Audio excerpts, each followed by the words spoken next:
दिल ये बेचैनी रहने लगा आजकल,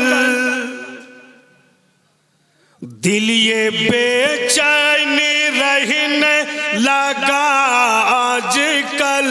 ए ना पूछो कि इस दिल को क्या चाहिए,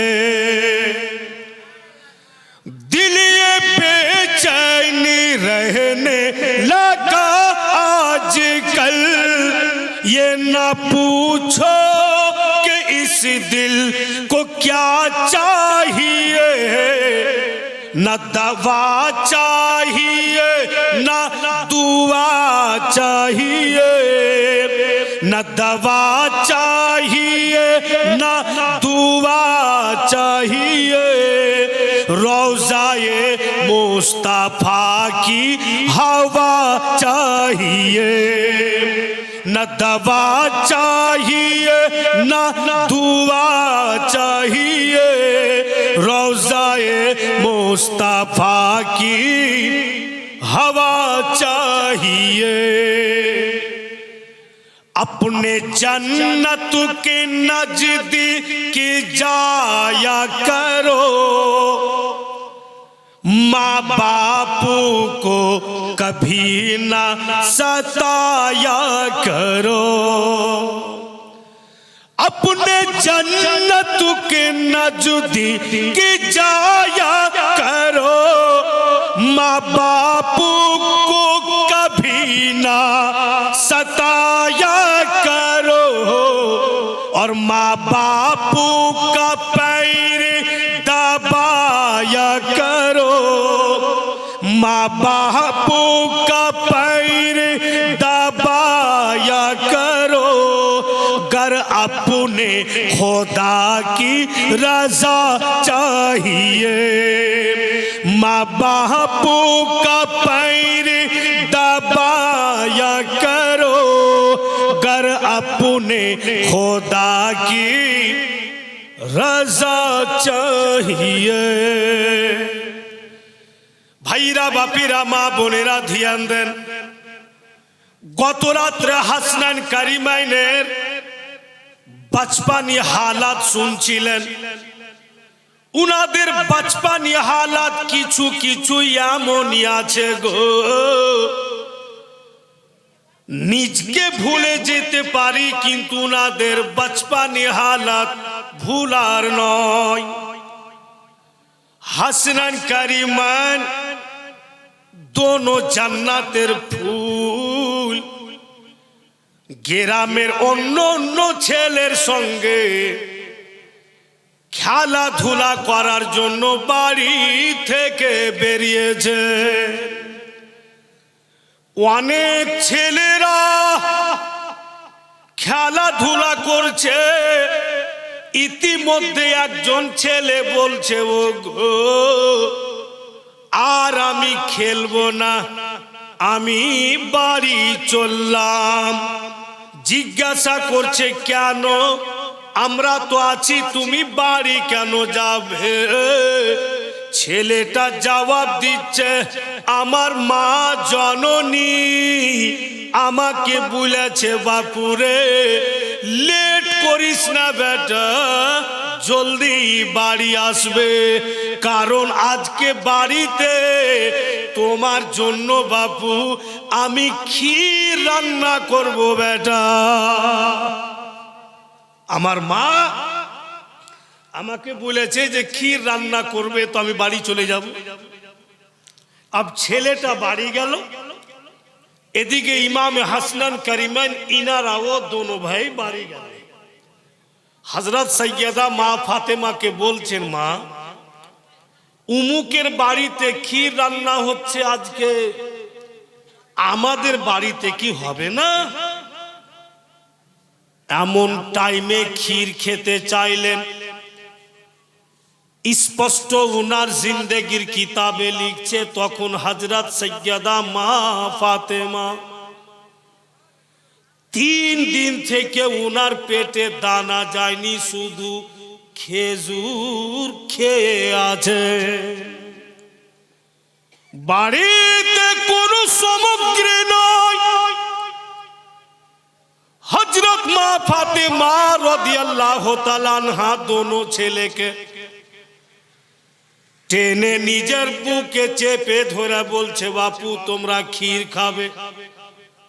বলে, হ্যাঁ মা, উমুকের বাড়িতে ক্ষীর হচ্ছে, আমাদের বাড়িতে কি হবে না? হাইরে মা, বারবার ছেলেদের শরীরে হাত বুলাইছে, যদি দোনো ছেলে বুলা দেয় যে আজকে নয় তো হয়তো আমি ক্ষীর রান্নার টেনশন আমাকে আসবে না, কারণ যে ক্ষীর রান্না করার কোনো সামান নাই। তবতা লোক হযরত আলী শেরে খোদা উনি বাড়ি ঢুকলে, যেমনই বাড়ি এসছেন হাসনান কারিমান দৌড় দিয়ে আব্বা জানের কাছে হযরত আলী শেরে খোদার কোমরকে ধরে নিয়েছে। দোনো জান্নাতের ফুল বলে, বাবুজি মাকে বলুন তো যেন আজকে আমাদের জন্য ক্ষীর রান্না করে। উমুকের বাড়িতে ক্ষীর রান্না হচ্ছে, ও খেতে পাবে, আমরা পাবো না। হযরত মা ফাতেমা নিজের স্বামীর দিকে দেখছেন, হযরত আলীর দিকে। তো হযরত আলী শেরে খোদা ইশারা করছেন, ফাতেমা আমার কাছে কোনো টাকা না, যদি আমার কাছে টাকা থাকতো আমি ক্ষীর রান্না করে সামান আনতাম। এখন ছেলেরা জিদ ধরেছে। হযরত আলী শেরে খোদা দুই জান্নাতের ফুলকে বলছেন, সবুর করো বেটা, আল্লাহ যদি চাহে তো তোমরাও খেতে পাবে, সবুর করো, একটু তোমরা তোমার মায়ের কাছে বাড়িতে থাকো, আমি আসছি। দোনো ভাই তখন ভাবছে, হয় না হয় আমার আব্বা জান ক্ষীর রান্না করা সামান আনতে গেলে। এটা ছেলেদের দিল বলছে, কিন্তু হযরত আলীর পকেটে তো পয়সা নাই।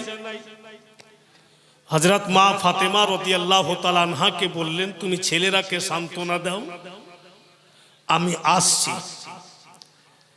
চটকরা বলছেন ইমামে হাসনান কারিমান কে, আব্বা একটু জলদি আসবেন। স্বাভাবিক দেখবেন যদি কোনো বাপের পকেটে পয়সা না থাকে আর মা যদি বাড়িতে কিছু তৈরি না করতে পারে আর ওই মুহূর্তে ছেলেরা খেতে চায়, ও বাপ মায়ের উপরে কত দুঃখের পাহাড় পড়ে সেটা উনারাই জানে। সবাই বুঝতে পারবে না। বাপ কে ছেলেরা বলছে আপনি জলদি আসবেন, মা তো ছেলেরাকে 9 মাস গর্ভে রাখছে আলাদা কথা, কিন্তু বাপ যখন রাত্রে ঘুমায় তো ছাতের দিক দেখতে দেখতে ওর সারা রাত চলে যায়, যে সকাল হবে তো আমার ছেলেদের জন্য আমি কি খাবার দেব। বাপ নিজের সারা জওয়ানি ছেলেদের জিন্দেগি বানাবার জন্য কুরবান করে দেয়। বাপ হাজার খুশি কুরবান করে দেয় বা ছেলের একটা খুশিকে হাসিল করার জন্য, কিন্তু বাপ ওই সুন্দর গোলাপ ফুল যে বাপ বাপু ইজহার করে না, বাপ প্রকাশ্য করে না, এই জন্য যে আমি যদি প্রকাশ্য করে ভেঙে যাই তো আমার স্ত্রী তো আরো ভেঙে যাবে। ওই বাপকে বলছে ছেলেরা যে আপনি জলদি আসবেন ক্ষীর রান্না করা সামান নিয়ে। হযরত আলী শেরে খোদা চুপচাপ বাড়ি থেকে বেরিয়ে গেলেন। উনি কিন্তু আকায় রাস্তা দিয়ে যাচ্ছেন, খুব উনি চিন্তা করছেন আল্লাহ কি করি,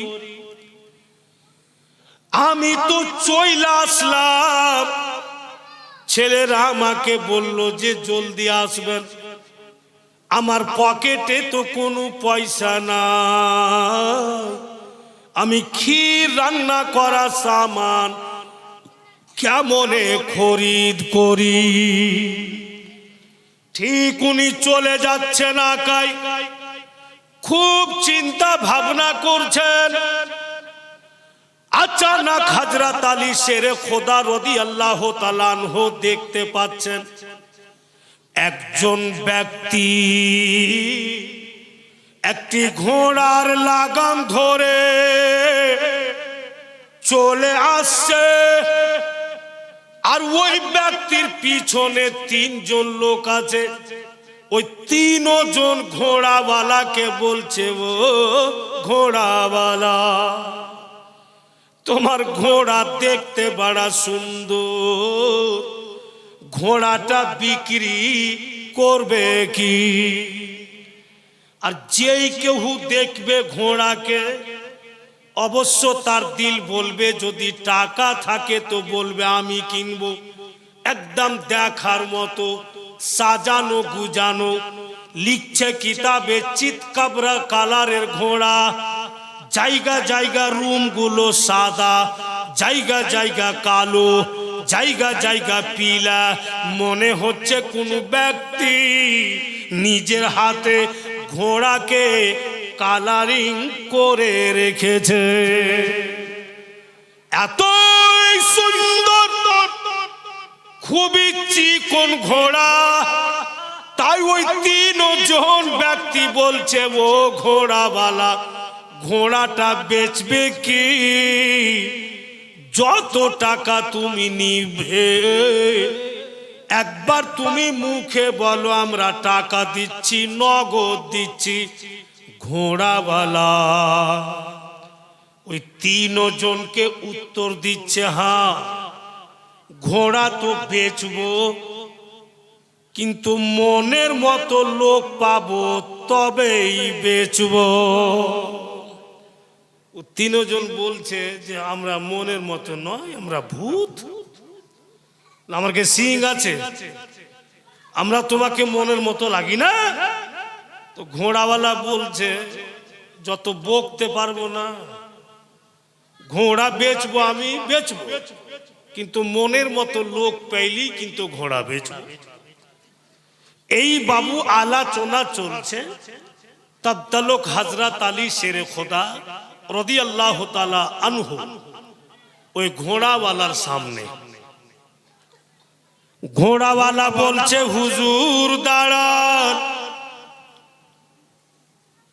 আপনি নবী মুস্তাফার ছোট জামাই? বলে হ্যাঁ। আপনারই নাম হযরত আলী শেরে খুদা? বলে হ্যাঁ। আপনি হাসনান কারিমানের আব্বা জান? বলে হ্যাঁ গো। তখন ঘোড়াওয়ালা হযরত আলীকে বলে, হুজুর আমার ঘোড়াটা দেখুন তো, দেখতে আপনাকে কেমন লাগে? তো ভালো লাগছে দেখতে, তো ভালোই বল। তো হযরত আলী বলছেন যে হ্যাঁ গো, খুবই সুন্দর তোমার ঘোড়া। ঘোড়াওয়ালা বলছে, হুজুর আমি ঘোড়াটা বিক্রি করে দিব, আর মনের মতো লোক পাবো তার কাছেই বেচবো। ও গো হযরত আলী, আপনি আমার মনের মতো ঘোড়াটা আপনি খরিদ করুন। তিনজন কিন্তু শুনছে। হযরত আলী শেরে খুদা নজরটাকে নিচে ঝুঁকিয়ে নিলেন। আল্লাহ, পকেটে যদি আমার পয়সা থাকতো, আমার ছেলেদের জন্য ক্ষীর রান্না করা সামান নিতাম। ক্ষীর রান্না করা সামান নেওয়ার মতো আমার পকেটে পয়সা নাই। এত দামি ঘোড়া আমি কি করে নি? এত টাকা তো নাই। ঘোড়াওয়ালা হযরত আলী শেরে খোদাকে বলছেন, হুজুর আমি বুঝতে পারছি আপনি যে নজর নিচে ঝুঁকিয়ে নিলেন, এর মানে আপনার পকেটে পয়সা নাই। হযরত আলী শেরে খোদাকে ঘোড়াওয়ালা বলছে, নাই তো নাই, দিল বলেছে আপনার কাছে বেচবো, ধরুন ঘোড়ার লাগামটা ধরুন আর নিয়ে চলে যান। হুজুর যবে আপনার পয়সা হবে, আপনাকে কোনো টাইম ধরে দেওয়া হলো না, যবে হবে আপনি 100টা টাকা আমাকে দিয়ে দিন।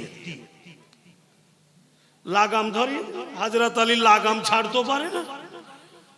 অবশেষে উনি 100 টাকা বাকিতে ঘোড়াটা নিয়ে নিলেন। अब ঘোড়ার লাগাম নিয়ে কিছু দূর গেলছেন, আর ওই 3টা লোক বলছে ঘোড়াওয়ালাকে, এই ঘোড়াওয়ালা দিমাগ ঠিক আছে, বুদ্ধি আছে না? বুদ্ধি সব দালাল মোড়ে বেচাইছ, বুদ্ধি আছে? নগদ টাকা দিতে চাইছি, যত চাইবে অতই দিব, আমরা কে দিলে না ঘোড়া, আর লোকটার কাছে টাকা নেই, আর ফের বাকিতে দিয়ে দিলে ফের জবে হবে তবে 100 টাকা। তো ঘোড়াওয়ালা বলছে, বেশি মিজাজ খারাপ করিস না, ঘোড়া আমার, আমি বাকিতে দিই, বলে খুইলা হাকিয়া দি তোদের কি? ওই 3 জন বলছে, ছাড় কিছু বলিস না, মিজাজে চলে এসছে, এরকম কামে ঝগড়া হয়ে যাবে ওর সাথে, ছাড়, ওর ঘোড়া ও বাকিতে দিলে তো দিলে, যেতে ছাড়। ওই 3 জন চলে গেল। সুবহানাল্লাহ, একবার দিল লাগিয়া বলুন সুবহানাল্লাহ। अचानक हजरत আলীর সামনে নতুন চেহারা আজনবী লোক চলে আসলে, এসে বলছেন, হুজুর দাঁড়ান, আপনি তো আকা মৌলার ছোট জামাই? বলে হ্যাঁ। আপনি হাসনান কারিমাইনের আব্বাজান? বলে অবশ্যই। কেন গো? বলে হুজুর ঘোড়া আপনার দেখতে দারুণ লাগে, বিক্রি করবেন কি? হযরত আলী শেরে খোদা ভাবলেন বিক্রি করে দেওয়াই ভালো, বাড়ি নিয়ে যাব, আমার দোনো ছেলে বলবে আব্বাজান ক্ষীর রান্না করা সামান নিতে পারেননি, তো ফের এত দামি ঘোড়া কি করে নিলে? আমি জবাবটা দিব কি? উনি ভাবলেন যে বেচা দাওয়াই ভালো। বলে হ্যাঁ বেচ দেব। তো ক টাকা নিবেন হুজুর? তো হযরত আলী শেরে খোদা বলছেন, ইমাম হাসনান কারিমানের আব্বাজান, যে য টাকা দিল বলে আপনার খুশি হয়ে দিয়ে দেন, আর ঘোড়া নিয়ে চল। কিননেওয়ালা 300 টাকা নগদ বের করে হযরত আলী শেরে খোদাকে দিলেন, আর ওনার কাছ থেকে ঘোড়া কিনে আগে যেতে লাগলেন। ওনার দিল বলছে, যার কাছে 100 টাকা বাকিতে নিয়েছি, লোকটাকে 100 টাকা দিয়ে দিই। এই বইলা যেমনই মুখ ঘুরেছেন, তো লোকটা ফের ওখানে দাঁড়িয়ে আছেন। জোরে বলুন। তো হযরত আলী শেরে খোদা বলছেন, আপনি তো আজনবী লোক, চিনতে পারতাম না বোধহয়, তো যাক আপনি চলে এসছেন, ধরুন আপনার 100 টাকা নিয়ে নেন। তো লোকটা হাসছে আর বলছে, হুজুর এত জলদি টাকা হয়ে গেল? আমি তো আপনাকে খোলা টাইম দিয়েছি, যবে হবে তবে দিয়েন। বলে হয়ে গেছে, তুমি নিয়ে নাও। 100 টাকা দিয়ে দিলে তো 200 টাকা বেঁচে গেল। ওই 200 টাকা থেকে 100 টাকার বাজার করলেন, ক্ষীর রান্না করা সামান নিলেন, আদার্স অন্য কিছু সামান নিলেন, 200 টাকা গেল। তবু হযরত আলী শেরে খোদার পকেটে 100 টাকা বেঁচে আছে। अब उन्हीं खुशी खुशी বাড়ি যাবেন, হযরত আলী শেরে খোদার দিল বলছে বাড়ি তো চলেই যাব, ক্ষীর তো রান্না হবে, একবার দয়ার নবীর সঙ্গে দেখা করে নি। রাসূলুল্লাহর সঙ্গে দেখা করে নি, তারপরে বাড়ি চলে। সুবহানাল্লাহ। হযরত আলী শেরে খুদা নবী মুস্তাফার দরওয়াজা পর্যন্ত গিয়েছেন। আমার আপনার দয়ার নবী रहमतल लिल आलामीन मुस्की मेरे हैसा बोलছেন আলী গো তোমার ঘোড়া বেচা কিনা কেমন থাকলো? ওখানে তো নবী পাক ছিলেন না, রাসূলুল্লাহ ওখানে ছিলেন না, উনি তো নিজের বাড়িতে আছেন। ঘোড়া কিনলেন হযরত আলী, বিক্রি করলেন হযরত আলী, আর আমার আপনার নবী বলছেন তোমার ঘোড়া বেচা কিনা কেমন থাকলো? নবী পাকের কাছে কিছু ছুপা আছে কি? কিচ্ছু ছুপা নেই ভাইরা বাপেরা আমার। আর যখন যেটা রাসূলুল্লাহ চাইবেন ওটা গ্যারান্টি হবে। কি বলেছেন আগে দয়ার নবী বলছি, তার তো এখানে একটি ছন্দ আছে আমি বলে দিয়ে জন্য বলছে কে जमाना खूबसूरत है लेकिन मदीने के बाजार जैसा नहीं है। जमाना बहुत खूबसूरत है लेकिन मदीने के बाजार जैसा नहीं है। आगे बोलছেন वो चाहे तो मुश्किल को आसान कर दे, वो चाहे तो मांगी तो को सुल्तान कर दे। রাসূলুল্লাহ যদি চান তো মুশকিলকে আসান করে দিবেন, নবী আমার যদি চান তো ফকিরকে বাদশা বানিয়ে দিবেন। মানে সুলতান মানে বাদশা। তাই বলছেন ও চাহে তো মুশকিল কো আসান কর দে, ও চাহে তো মাंगी तो को सुल्तान कर दे, वो चाहे तो मांगी तो को सुल्तान कर दे। और नबी के दस्ते इनायत न पूछो, समंदर भी इतना कुशादा नहीं है। नबी के दस्ते इनायत न पूछो, समंदर भी इतना कुशादा नहीं है। कुशादा माने चौड़ा।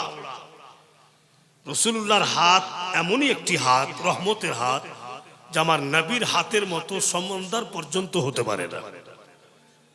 নবী আমার বলছেন আলী তুমি কি চিনতে পেরেছো 100 টাকা বাকিতে তোমাকে কে ঘোড়া বিক্রি করেছে? আলী তুমি কি চিনতে পেরেছো যে 300 টাকা নগদে তোমার কাছে খরিদ করনে वाला কে ছিল? আলী তুমি কি জানো যে ঘোড়াটা কার? আলী তুমি কি জানো যে ঘোড়া কোন জায়গা থেকে আনা হয়েছে? আলী তুমি কি জানো যে ঘোড়া এত সুন্দর কেন? তো হযরত আলী বলছেন, ইয়া রাসূলুল্লাহ, আল্লাহ এবং আল্লাহর রসুল আপনি বেশি জানেন। মুআজ্জাজ, अब নবী পাক বলবেন যে ঘোড়াটা কোনখান থেকে আনা হয়েছে, ঘোড়াটা কার, এত সুন্দর কেন, 100 টাকা বাকিতে বেচনেওয়ালা কে ছিলেন, আর 300 টাকা নগদে খরিদ করনেওয়ালা কে ছিলেন। প্রত্যেকটা এই গুপ্ত কথা নবী মুস্তাফা হযরত আলী শেরে খোদাকে বলবেন। আর আজকে আমরা শুনতে পাবো যে ঘোড়াটা কোনখান থেকে এসছে, এত চকচক কেন করছে, দেখার মতো কেন। ভাইরা, বন্ধু গুণের আমার, কিন্তু এই সভাতে কম করে আমি 30 জনের কাছে 100 টাকা করে নিব, তারপরই কথাটি বলবো। বুঝতে পেরেছেন? তো জওয়ান ছেলেরা কত টাকা বিরান করে দিছ। একটা ছেলে 100 টাকা দাও তো দেখি, কেউ ওই যে ওদিকে হাত উঠিয়েছে, আমি তো আর চাইতে পারবো না, দিয়ে পাঠিয়ে দাও। মা বেটি ধনেরা, আপনার কাছে পয়সা আছে? এদের কাছে পয়সা আছে? আচ্ছা, ওরা কি করে রোজগার করছে? বিড়ি আর লক্ষ্মীর ভান্ডার। লক্ষ্মীর ভান্ডার মানে, দাঁড়া একটু দাঁড়া, দিচ্ছি দাঁড়া। ওই যে 100 টাকা চলে আসছে, তোকে দিয়ে দিচ্ছে। 200 আছে, ওই ছেলেটাকে দিয়ে দাও। সুবহানাল্লাহ, মাশাআল্লাহ। ফেরো দেখেন, থাইকা যদি না দেন তো আমি একটা দোয়া শিখেছি, থাইকা যদি না দেয় তো পড়ে দেবো, ঘাটাতে টাকা হারানাহি আছে। সব রকম দোয়া না শিখলে আর লোককে কন্ট্রোল করতে পারা যায় না, শিখতে হচ্ছে। তো যদি মা বেটি আপনারা এনে থাকেন তো আপনারা করি হাতে দিয়ে পাঠিয়ে দেন। ওটা ছেলেকে বলে দেখতে পাই না গো, ওরে বাবু, ওটা ছেলে যেটা ব্যাচ লাগিয়ে আমরাকে নাস্তা পানি করেছে, বাড়িতে শুইতে গেছে না কি গো? হাই রে পাগলা, তো তুমি বসে বসে শুনছে। আপনার কাছে চাদরটা আছে, নিয়ে যান, মা বোনদের কাছে দিয়ে দিবে। সুবহানাল্লাহ, মাশাআল্লাহ। বাবুজি সামন থেকে হটেন, বাবা হটেন, দুরূদ শরীফ পড়েন তো। আল্লাহুম্মা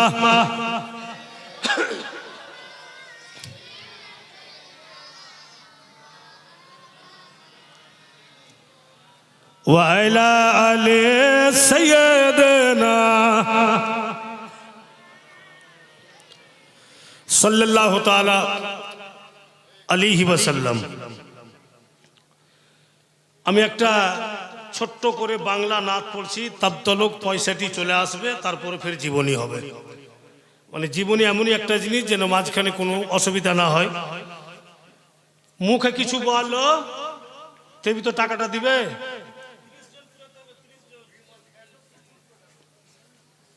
তো কেমন করে হবে? কথা তো ঠিকই বলছে।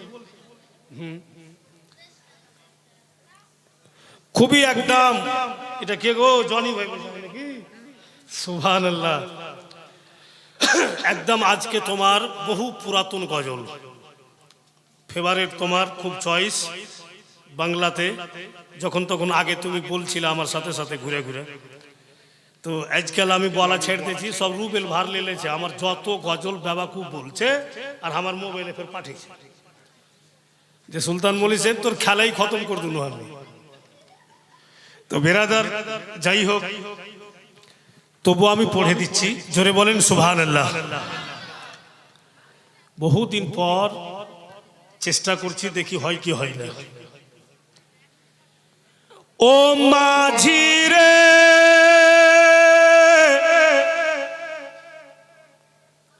আমায় নিয়ে চল মদিনা, ও মাঝি রে আমায় নিয়ে চল মদিনা, মদিনার গলিতে মরুর বালিতে আছে মোর নবীর ঠিকানা।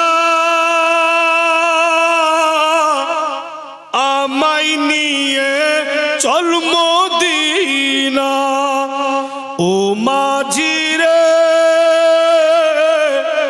আমায় নিয়ে চল মদিনা,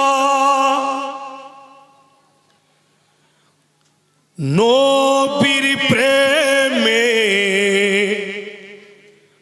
আমি আমন, চাঁদের প্রেমে চাতক যেমন, নবীর প্রেমে আমি আমন, চাঁদের প্রেমে চাতক যেমন, জীবন আমাদের ধন্য হইবে হয় যদি মদিনাতে মরণ।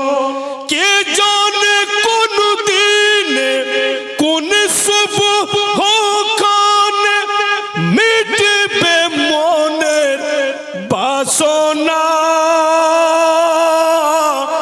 আমায় নিয়ে চল মদিনা। ও মাঝি রে আমায় নিয়ে চল মদিনা। জোরে বলুন সুবহানাল্লাহ। বলতে অসুবিধা হয়েছে আপনাকে? মুখে ব্যথা ট্যাথা হয়েছে? খোঁচা পড়েছে? তো সবই তো ঠিক আছে, একবার বলুন ইয়া রাসূলুল্লাহ। হযরত বেলাল আযান শুনায়, আল্লাহর ফারিস্তাগণ সালাম জানায়। হযরত বেলাল আযান শুনায়, আল্লাহর ফারিস্তাগণ সালাম জানায়। আর এমন জায়গা মিলবে না রে খুঁজলে পারে এই দুনিয়াতে, দয়াল নবী যে থাই নূরের ছবি সে থাই আছে ঈমানের খাজানা, আমায় নিয়ে চল মদিনা। ও মাঝি রে আমায় নিয়ে চল মদিনা। अब যারা শুনতে আসেনি বাড়তে শুইতে আছে রুবেল ভাই, ওরাকে নিন্দ হবে না, ওদেরও নিন্দ সব চলে যাবে অন্য জায়গাতে। এবার এমনই একটি ছন্দ পড়ছি একেবারে বুখারী শরীফের হাদিস, জোরে বলুন সুবহানাল্লাহ। কে দেখিব আমি নয়নি ভোরে, মিটাবো জ্বালা নবীর দুয়ারে। দেখিব আমি নয়নি ভোরে, মিটাবো জ্বালা নবীর দুয়ারে। হাদিস কুরআন বলে নবীর ছোঁয়া পেলে, হাদিস কুরআন বলে নবীর ছোঁয়া পেলে পাথর হয়ে যাই সোনা, আমায় নিয়ে চল মদিনা।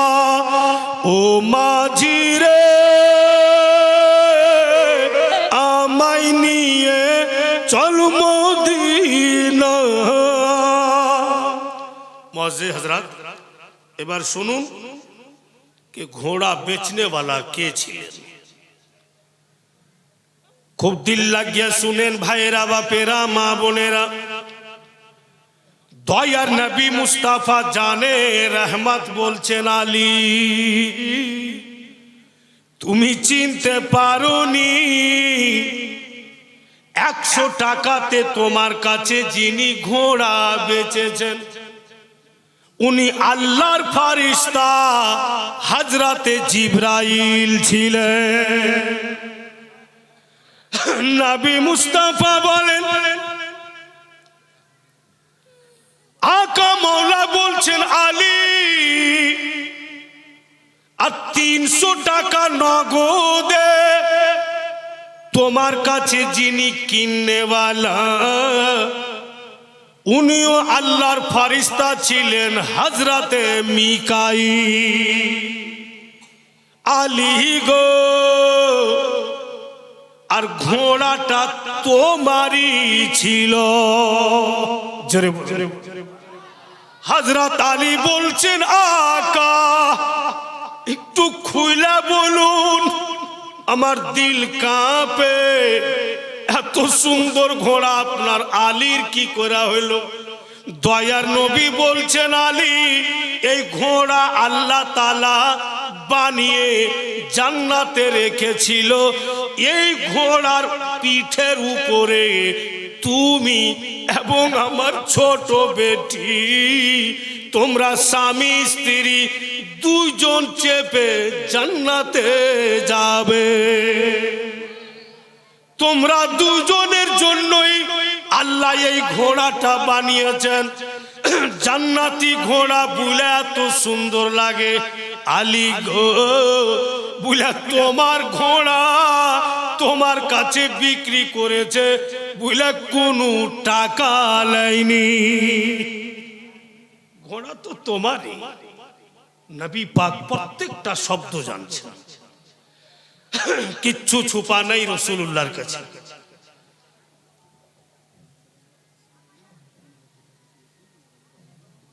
সুবহানাল্লাহ। জনাব বাবুজি আশরাফুল সাহেব, মানে কার নামে? বাবার নামে বাবুজি আশরাফুল সাহেব 1500 টাকা দান করেছেন হাসনাইন কারিমাইনের স্টেজে। আর ওনার দিলি তামান্না যে সবাই আমরা উপস্থিত আছি যেন ভরা মজলিসে দোয়া হয়। তো আরো অনেকেই দিয়েছেন, সবারই দোয়াটা হয়েই যাক, তারপরে শুনবেন। আল্লাহুম্মা আমিন। আই আল্লাহ রহমান ও রহিম, খালিকে কায়নাত মাওলা, তোমার কাছে কিচ্ছুর কমি নাই খোদা। তোমার বান্দা জনাব আশরাফুল সাহেব নিজের বাবার দোয়ায়ে মাগফিরাতের জন্য 1500 টাকা মসজিদে নগদ দান করেছেন। মাওলা এ আল্লাহ, তুমি সেই ছেলের দানকে কবুল করে নাও। তোমার সেই বান্দার দানকে কবুল করে তার আব্বা জানকে শেষ হিসাব কিতাব পর জান্নাতুল ফিরদাউস আতা করো। খালিকে কায়নাত তার রুজি রোজগারে তুমি বরকত আতা করো। ওর যা তামান্না সেটা আল্লাহ তুমি পূর্ণ করে দাও। এবং আশরাফুল সাহেবের দানের সাথে সাথে যতটা দান এসছে স্টেজ আজকে, সকলের দানকে আল্লাহ উনার দানের সাথে তুমি কবুল করে নাও। অনেকেই ভাইরা বাপেরা 100 টাকা 200 টাকা, মা বোনেরা 150, যা যা পেরেছেন দিয়েছেন। প্রত্যেকের দানকে আল্লাহ তুমি কবুল করে নাও। মাওলা আমরা যেমনই আছি, বান্দা তো তোমারই। তুমি যদি কবুল না করবে তো কে করবে? যদি আমাদের কিছু ভুল ভ্রান্তি আছে, তুমি যদি ক্ষমা না করো তো কে করবে? আমরা তো বান্দা তোমারই। যদিও আমরা গুনহেগার, তুমি যে রহমান, তুমি যে গফফার, তোমার কাছে কিছুরই কমি নাই। তোমার অফন্ত দয়াতে নবী পাকের সাদকাতে সকলের দান এবং দোয়া আল্লাহ কবুল করো। আমিন ইয়া রাব্বাল আলামিন। লা ইলাহা ইল্লাল্লাহু মুহাম্মাদুর রাসূলুল্লাহ সাল্লাল্লাহু আলাইহি ওয়াসাল্লাম। তো আমরা বুঝে গেলাম যে হাসনান কারিমানের জন্য আল্লাহর ফারিস্তা জান্নাত থেকে ঘোড়া এনে বিক্রি করছে, আর ফের আল্লাহরই ফারিস্তা খরিদ করছে যেন হযরত আলীর টাকা হয়ে যায় আর বাড়িতে ক্ষীর রান্না করা সামানও হয়ে যায়। সব কিছু হয়ে গেল। এবার সাইয়্যিদা মা ফাতেমা রাদিয়াল্লাহু তাআলা আনহা বাড়িতে ক্ষীর রান্না করতে লাগলেন। ক্ষীর রান্না করছেন আর ইমাম হাসানকে বলছেন, বাপুরে ক্ষীর যখন রান্না করছি বেটা, যাও যাও তোমার নানাকে ডেকে আনো। ইমাম হাসান আলী মুকাম ইনি কিন্তু নবী মুস্তাফার দরবারে যাচ্ছেন। গিয়া দেখছেন ইমাম হাসান নবী মুস্তাফা একটি চাদরে মাথা মুবারক থেকে পা পর্যন্ত নবী মুস্তাফা ঢাপা আছে। যেমনই কাছে গেলেন ইমাম হাসান, দয়ার নবী চাদরের ভিতর থেকে বলছেন, হাসান নাকি? বলে হ্যাঁ। না না, বলে এসো তুমি আমার পার্শ্বে লম্বা হয়ে যাও। বলছেন কিন্তু নবী পাক, বলছেন নবী পাক নিজের নাতিকে, তুমি আমার পার্শ্বে লম্বা হও। যেমনই না না বললে নাতি গিয়ে নবী পাকের পার্শ্বে লম্বা হয়ে শুয়ে গেল। কথার বলতে পেল না যে কি রান্না হচ্ছে চলুন। যেমনই নানার পার্শ্বে ইমাম হাসান লম্বা হয়েছেন, যে চাদর খানাতে নবী মুস্তাফা ঢাপা ছিলেন, চাদর খানা যেন বেড়ে যায়। চাদরটা বেড়ে ইমাম হাসান আলী মোকামকে বাপু ঢেপে দিলে। আর যেমনই চাদরে ঢাপা পড়েছেন ইমামে হাসান, উনিও কিন্তু খামোশ, চুপচাপ হয়ে গেলেন। বেশ কিছুক্ষণ অপেক্ষা করলেন হযরত মা ফাতেমা, যে আমার ছেলে হাসান গিয়েছে আমার আব্বাকে আনতে, কেন নিয়ে আসছে না?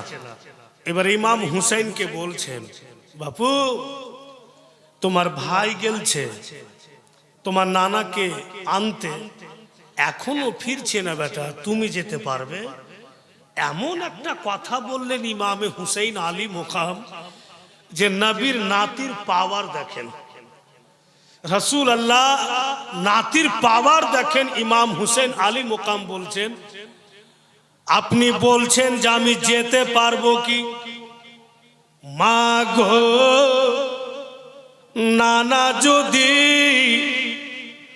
আসমানে থাকে তবুও হুসাইন যাবে। হযরত মা ফাতেমা ছেলের দিকে টুক টুক করে দেখতে থাকলেন। বলছে, মা জননী এবার আমি যাচ্ছি। এবার ইমাম হুসাইন গেলেন। যেমনই গিয়েছেন নবী মুস্তাফা চাদরের ভিতর থেকে ফের আওয়াজ দিচ্ছে, কে গো, হুসাইন নাকি? বলে হ্যাঁ। না। বলে এসো তুমি আমার হাসানের পার্শ্বে লম্বা হও। বলছে তো না না, কাটতে তো পারা যায় না। ইমাম হাসানের পার্শ্বে ইমাম হুসেন লম্বা হয়ে শুয়ে গেলেন। ফের চাদরটা বাপু বেড়ে গেল আর ইমাম হুসেন কো ঢেপে। তিনজন হয়ে গেল এক চাদরের মধ্যে। বাড়িতে হযরত আলী শেরে খোদা হযরত মা ফাতেমাকে বলছেন, ফাতেমা গো, হাসান গেল ফিরলো না, হুসাইন গেল ফিরলো না, আমি গিয়া দেখবো কি? এখানে একটা মাসলা বেরিয়ে আসবে, মা বোনেরা একটু ধ্যান দাও। কে বলছেন? হযরত আলী। কাকে বলছেন? নিজের স্ত্রীকে। যে হাসান গেল ফিরলো না, হুসাইন গেল ফিরলো না, তো আমি গিয়া দেখবো কি? চট করে হযরত মা ফাতেমা হযরত আলীর হাতখানাকে ধরে নিয়েছেন।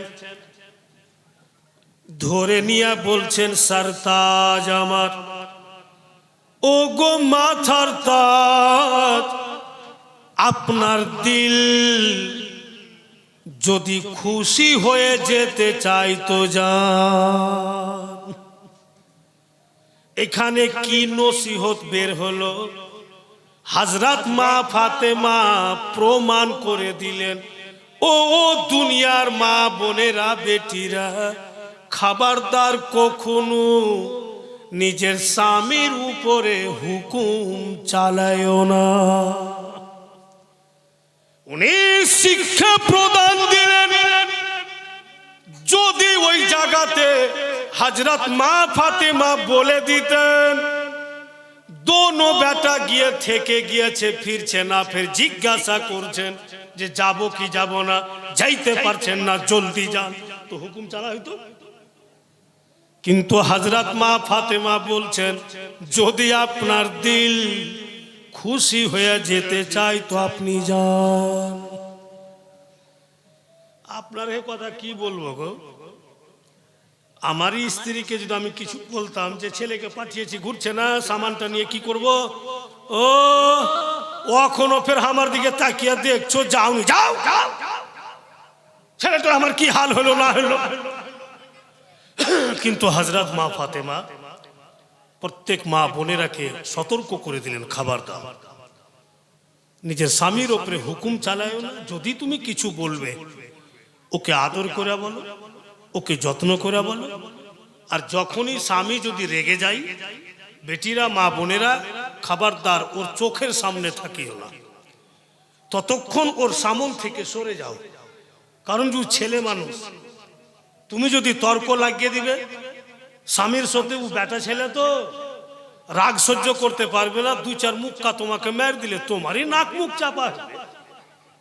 আর তুমি যদি তখন ওর সামন থেকে সরে যাও, যখন ওর রাগটা ঠান্ডা হবে, আবার পরে যদি এসে তুমি বলো যে আপনি যে কথাগুলো বলেছেন তো আপনি একটু ভেবে দেখেন বোধহয় কথাগুলো ঠিক ছিল না, নিশ্চয়ই আপনার স্বামী বুঝতে পারবে যে না আমি এটা ভুল করে দিয়েছি। আর তখন যদি করো মা, মায়ের পড়বে, বেশিও যদি মায়ের না পড়ে তো হালকা কিছু পড়বে। এরকম হচ্ছে অনেক জায়গাতে হয়েছে। পিয়ারপুর বাজারের পাশে একটা নদী আছে ছোট্ট, আর নদীর এই পারে ফের বড় মাঠ আছে, বাড়ি ঘর আছে, তারপরে গঙ্গা। এটা তো কথাবার্তা স্বামী স্ত্রীতে হচ্ছে, হতে হইতে কিন্তু রাত্রে খেতে দিয়েছে, আর সামনে ওর স্ত্রী বসে আছে, খাওয়াচ্ছে, খাচ্ছে ওর স্বামী, কি কথা নিয়ে কিন্তু তর্ক হয়ে যায়। এই বেটা ছেলের মিজাজ, কিন্তু খাওয়া দাওয়া ছেড়ে দুই চার কিল দামাদাম ওকে মেরে দিয়েছে। এই বিচারা সকালে উঠে চায়ের দোকান গেছে, তো চায়ের দোকান থেকে বাড়ি ফিরছে, তো ওর স্ত্রী বাড়তে নাই। তো পড়োশি তো ওর চাচিকে বলছে, চাচি তোমার বৌমা নেই কেন? হারে বেটা তুই রাইতে মেরেছিলি? ও তো মারিনি, দু চার কিল মেরেছি। তর্ক করছিল তাই বলে, ওই জন্য বৌমাটা বকছিল খুব, যা আমাকে মারবি আমিও থাকবো না। আমার বাপ যেটা গরু দানে দিয়েছে গরুও রাখবো না। দৌড়ে যে দেখছে তো খুঁটাতে গরুও নেই, মানে আগে দিত গরু, সাইকেল, ঘড়ি এগুলো দান দিত। বেরাদার গরু খুলা বাপের বাড়ি যাইছে। ই পাগলা বলছে, চাচি তোর বহু যে ডুবে মরে যাবে গে, বন্যার টাইম, নদী ভৈরা আছে একবার। আর ওই পার আমার শ্বশুরের বাড়ি, দৌড় দিয়ে যাইছে, হাই কি করবো, কেন হাত লেড়েছিল।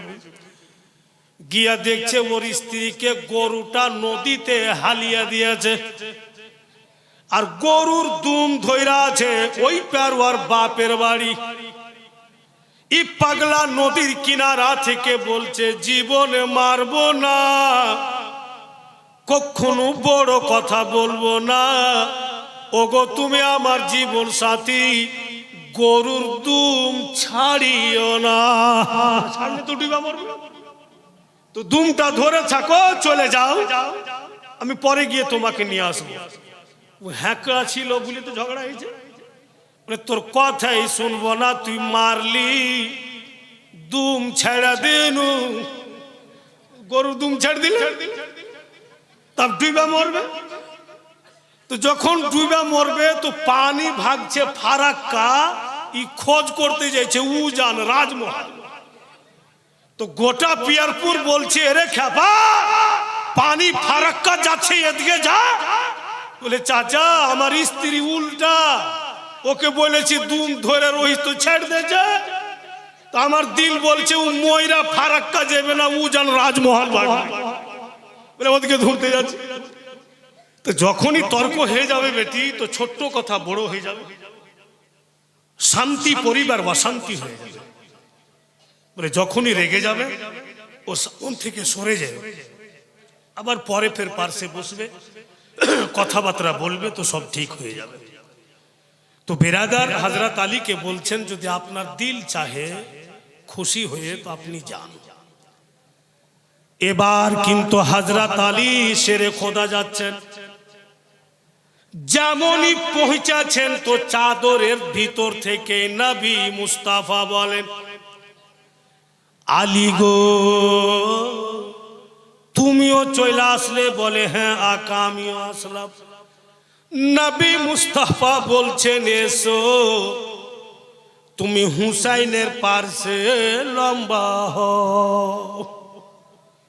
কোনো উপায় নাই, বলছে নবী মুস্তাফা, ইনকারও করা যায় না। হযরত আলীও লম্বা হয়ে গেলেন ইমাম হুসাইনের পার্শ্বে। ফের কিন্তু চাদরটা বেড়ে গেল, আর হযরত আলী শেরে খোদাকেও ঢেকে দিল। উনিও ঘুমিয়ে গেলেন, চারজন হয়ে গেল চাদরের মধ্যে। হযরত মা ফাতেমা ইনি ভাবছেন যে কেমন করি, যাকে পাঠাচ্ছি কেউ তো ঘুরে আসছে না, যাক আমি গিয়ে দেখি। अब उन्हीं যাচ্ছেন হযরত মা ফাতেমা, নবীর বেটি, খাতুনে জান্নাত।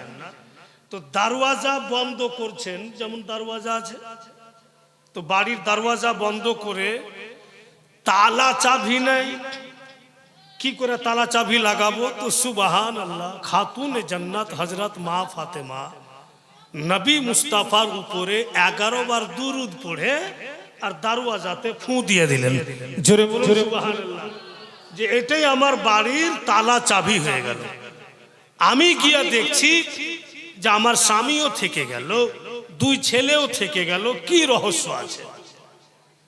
এবার হযরত মা ফাতেমা গেলেন, ইনি গিয়া যেমনই উপস্থিত হয়েছেন, নবী মুস্তাফা বলছেন, লাডলি দুলারি বেটি কি খবর মা, তুমিও চলে আসলে? বলে আব্বা জান কি করব, আপনার দোনো নাতি আপনার কাছে, আপনার জামাইও আপনার কাছে, কেউ তো আপনাকে নিয়ে যাচ্ছে না, তাই আমি আসলাম।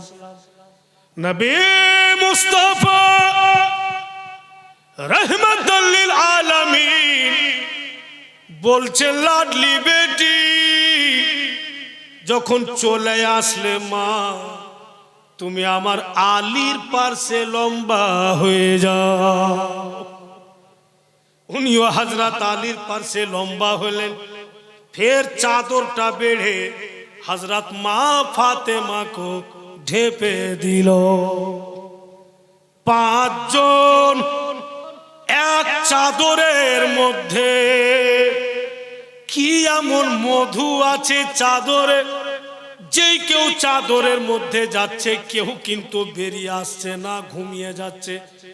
5 জন চাদরে, এই 5 জন কি বলা হয়েছে? 5 পাঞ্জাতন।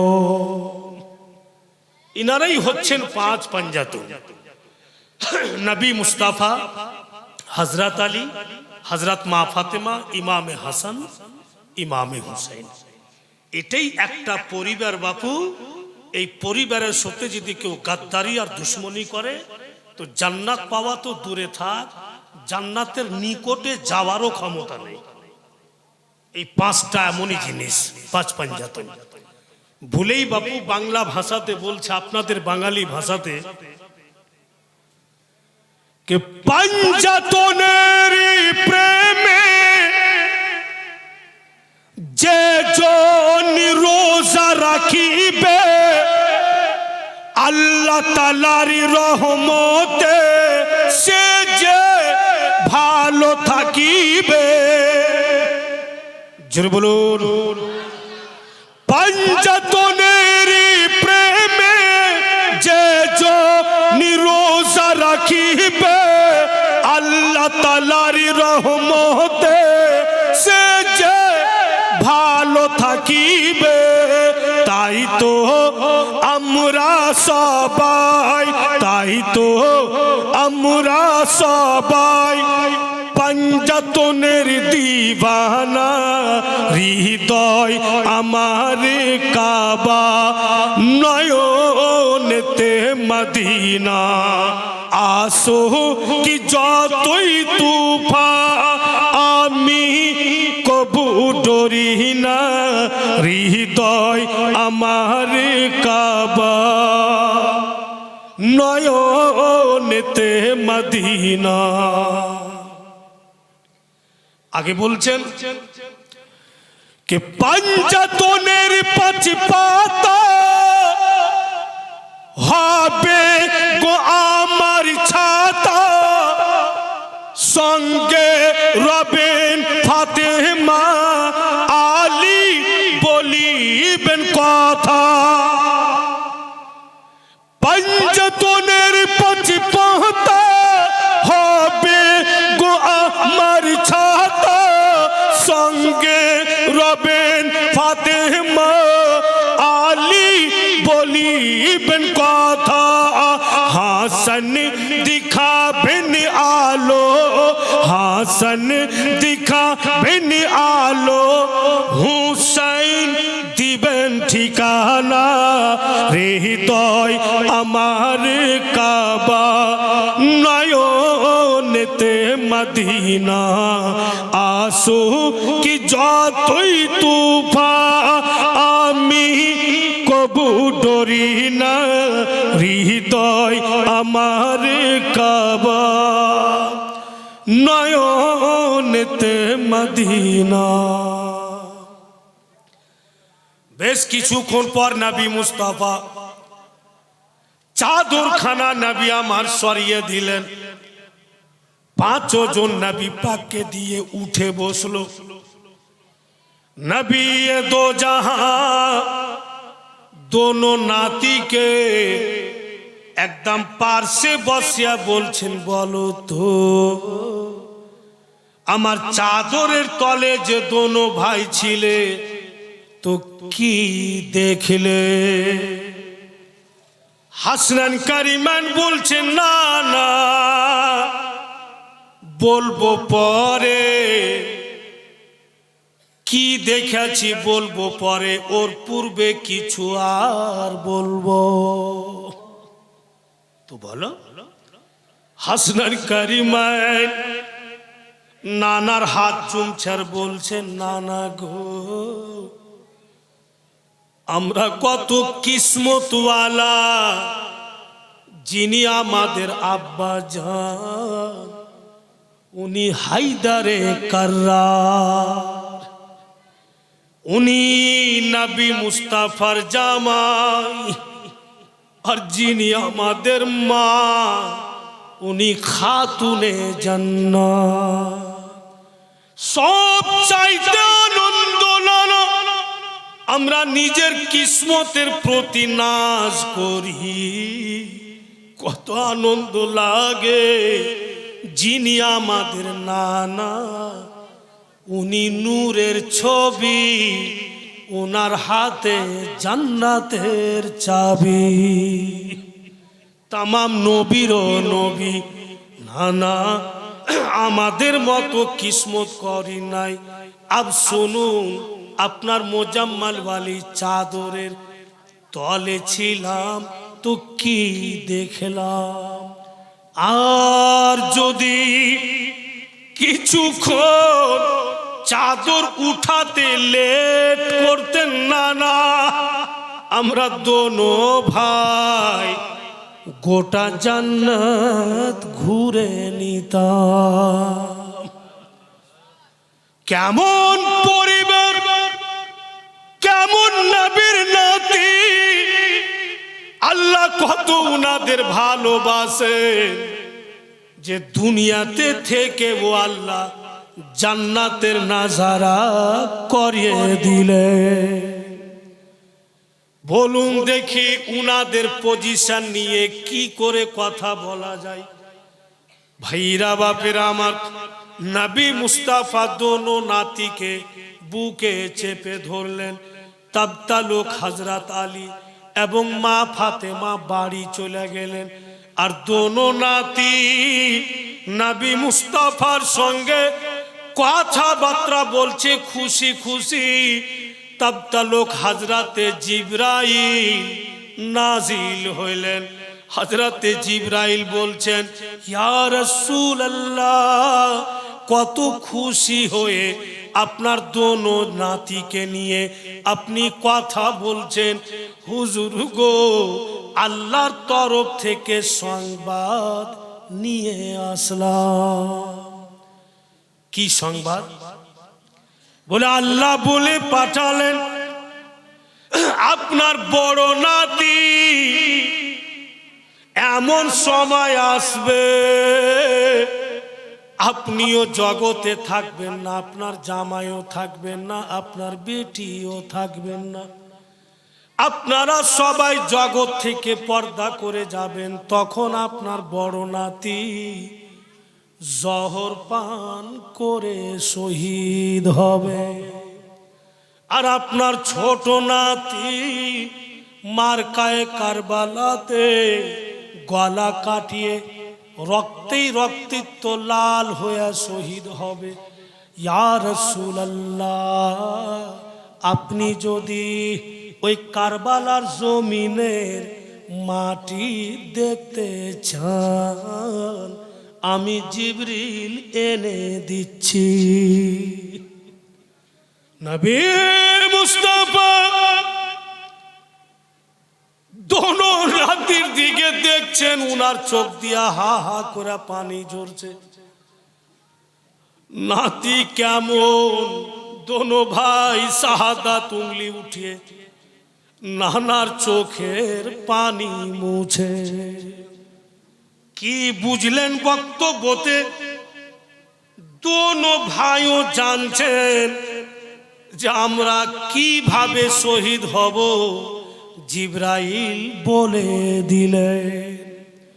জিবরাইল আমিন কারবালার সরজমিনের মাটি উঠিয়ে নবী মুস্তাফাকে দিলেন। ইয়া রাসূলুল্লাহ, এই যে মাটি কারবালার জমি থেকে আইনা দিলাম, এই মাটিতেই আপনার ছোট নাতি শহীদ হবে। নবী মুস্তাফা মাটিখানাকে সুঙ্ঘে দেখলেন আর বারবার হাসনান কারিমাইনকে চুমছেন। আর তখন ফের জিবরাইল বলছেন, ইয়া রাসূলুল্লাহ, এই মাটিখানাকে যত্ন করে রাইখা দেন। যে মাটি দিলাম কারবালার জমিনের, যেই দিন আপনার ছোট নাতি শহীদ হবে, আকা যতটা মাটি আপনাকে দিলাম, এই সম্পূর্ণ মাটি মাটি থাকবে না, রক্ত হয়ে যাবে। দয়ার নবী দোনো নাতিকে টেনে বুকে চেপে বলছেন, আল্লাহ জাতি তুমি রাজি, অতি আমি রাজি। আল্লাহ তোমার কাছে কিচ্ছুর কমি নাই। আমার দোনো নাতির কষ্টের বিনিময়ে আমার যত গুনাহগার উম্মতের উম্মতি, ওদের জীবনের গুনাহ খাতা মাফ করে দাও। মায়ের গর্ভে থেকে পৃথিবীতে এসেছি, বাপ কষ্ট করে মানুষ করেছে, কিন্তু আমার নবীর মতো আপন হতে পারে না। আমাদের সবচাইতে আপন নবী মুস্তাফা, উনার মতো আপন কেউ হতে পারে না। দয়ার নবী উম্মে সালমাকে ডাইকা বলছেন, সালমা গো, এই মাটি খানা তোমাকে দিচ্ছি, তুমি যত্ন করে রাখো। যেদিন আমার হুসাইন কারবালার মাটিতে শহীদ হবে, তুমি দেখিও যে মাটিখানা রক্ত হয় কিনা। এখানে নবী মুস্তাফার একটা ইলমে গায়ব প্রকাশ্য হয়ে গেল। অন্য কোন ব্যক্তিকে নবী মুস্তাফা মাটিখানা দিলেন না, উম্মে সালমাকে দিলেন।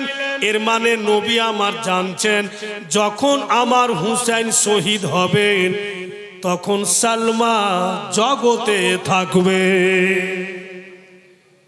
বলে উম্মে সালমাকে মাটিখানা দিলেন। ওদিকে হযরত মা ফাতেমা বাড়ি গিয়ে অপেক্ষা করছেন, কি ব্যাপার কেন আসছেন না। এবার কিন্তু ফের হযরত মা ফাতেমা নবী মুস্তাফার দরবারে যাচ্ছেন। গিয়া দেখছেন বন্ধু দোনো নাতিকে নবী পাক বুকে চেপে জার জার হয়ে কাঁদে। হযরত মা ফাতেমা বাপের সামনে গিয়ে বলছেন, আব্বা জান কি হয়েছে আপনাকে বলুন তো। যদি কোনদিন আপনি দুঃখে ছিলেন বা কষ্টতে ছিলেন, আর যদি আমার দুই ছেলেকে আপনি পেয়েছেন তো তামাম দুঃখ আপনি ভুলে যান। আজকে আমার দোনো ছেলেকে বুকে চেপে কেন কাঁদেন। নবী পাক বলছেন, বেটি আমি তোমার ছেলেদের নানা, আমি তো কেঁদে কেঁদে সহ্য করছি রে মা, কিন্তু পেটে তো তোমার ছিল, তুমি দুধ পান করিয়েছো, তোমার ছেলেরাকে গর্ভে তুমি রেখেছো মা, তোমাকে বলবো তো তুমি সহ্য করতে পারবে না। হযরত মা ফাতেমা বাপের চোখের পানি মুছছে আর বলছে, আব্বা জান এমন কথা কেন বলছেন বলুন তো। যদি হাসনান কারিমানের মা আমি, তো আজকে ওদের মা প্রথমে তো আমি আপনারই বেটি, বলুন আমাকে, ইনশাআল্লাহ আমি সহ্য করব। তখন নবী মুস্তাফা পূর্ণ ঘটনা খুলে শোনালেন। কে জিবরাইল এসেছিলেন, আমাকে সংবাদ দিয়ে গেলেন তোমার বড় বেটা জহর পান করে শহীদ হবে, তোমার ছোট বেটা মার্কায়ে কারবালাতে গলা কাটিয়া শহীদ হবে। ওই সমাতে না আমি থাকবো না তুমি থাকবে না আলী থাকবে। হাইরে মা ফাতেমা জিন্দগি ভোর ও মা বিটিরা, হযরত মা ফাতেমার যদি প্রশংসা করেন তবু হক আদায় হবে না বেটি। হাইরে নবীর বেটি হাসনান কারিমাইনের মা চট করে উজু করলেন, আর উজু করে বাপের সামনে বৈশা বলছে, একটি কথা বলেন তো, আমার দুই কলেজার টুকরা কোন রাস্তাতে শহীদ হবে, কোন পথে আমার ছেলেরা শহীদ হবে। দয়ার নবী বলছেন, মা ইসলামের মান সম্মান বাঁচাতে গিয়ে শহীদ হবে, মুমিনের সিনাতে ঈমান বাঁচাতে গিয়া শহীদ হবে। হযরত মা ফাতেমা বলেন, তবে আমার দোনো ছেলে আল্লাহর রাস্তাতে শহীদ হবে। বলে, হ্যাঁ মা। হাইরে খাতুনে জান্নাত নবী মুস্তাফা হাত ধইরা বলছে, আব্বা জান আমি পেটে রেখেছি, ছেলেরাকে জন্ম দিয়েছি, দুধ আমি পান করিয়েছি, আমার তো কলেজার টুকরা আমার দুই লাল আল্লাহর পথে শহীদ হবে। এর বিনিময়ে আল্লাহর কাছে যদি আমি কিচ্ছু চাই আল্লাহ আমাকে দিবে কিনা। নবী মুস্তাফা বলে, বেটি কি কিছু তুমি চাইবে তো আল্লাহ দিবে কিনা তুমি বলছো, সে কথা নয় রে মা। তোমার দুই ছেলে শহীদের কষ্টের রক্তের বিনিময়ে তুমি যা কিছু চাইবে আল্লাহ তাআলা তোমাকে দিবে মা। তুমি শুধু চাও আল্লাহ দিবে।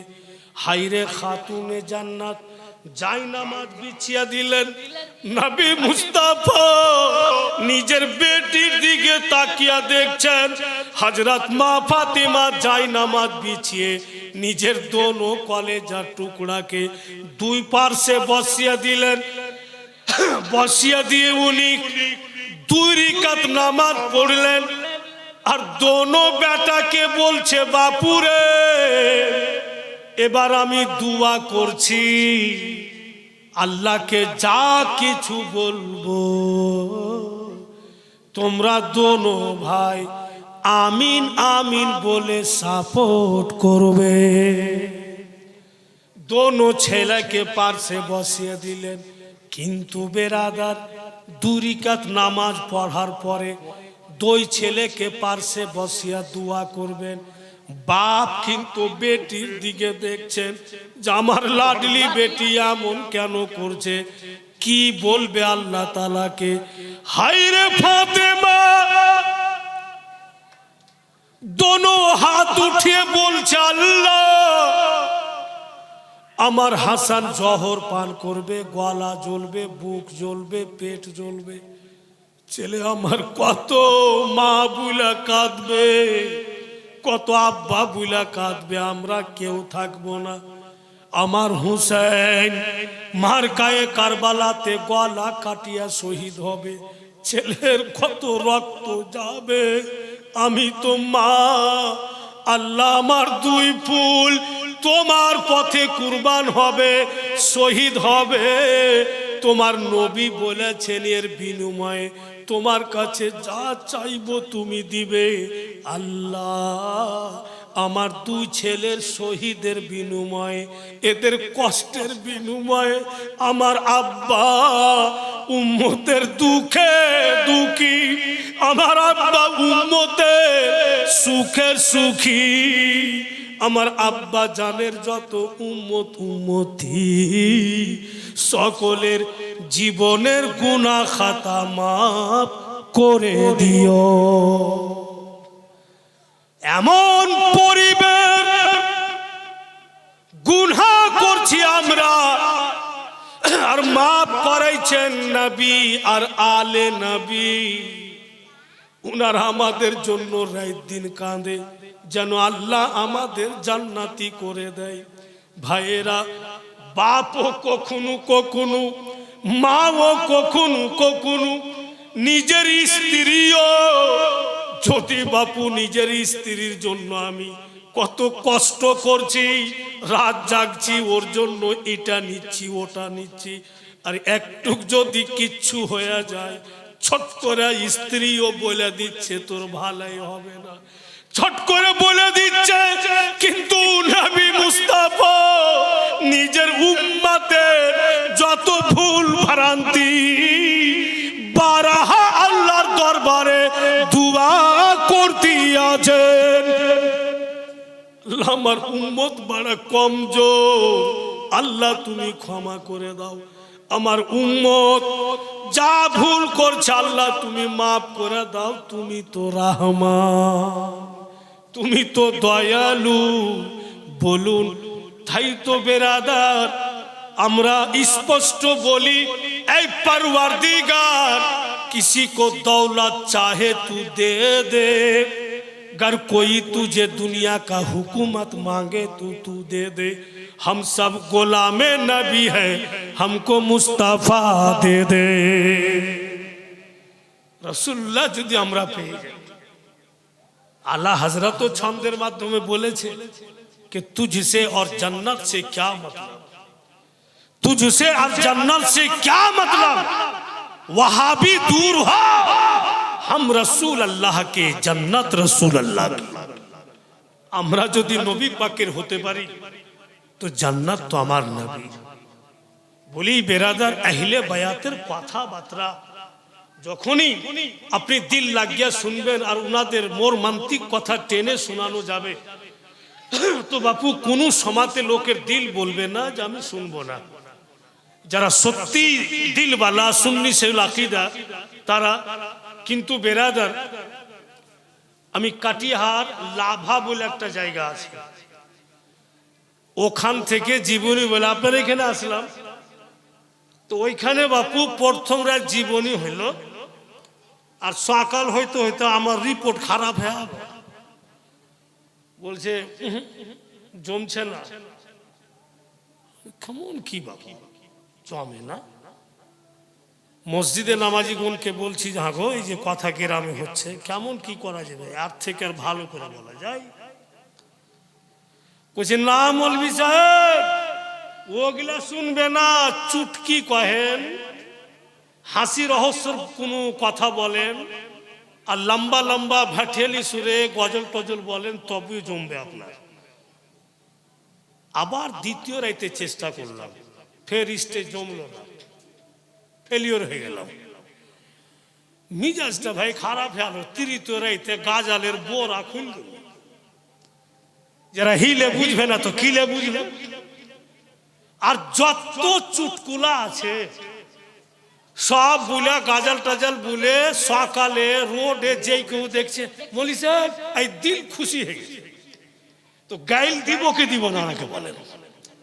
জোড়া জোড়া তো গাইল বাইরে মুখ থেকে, যে ভালো জিনিস বলছি তো জমে না, আর চুটকি আর গজল বললু তাই দিল খুশি।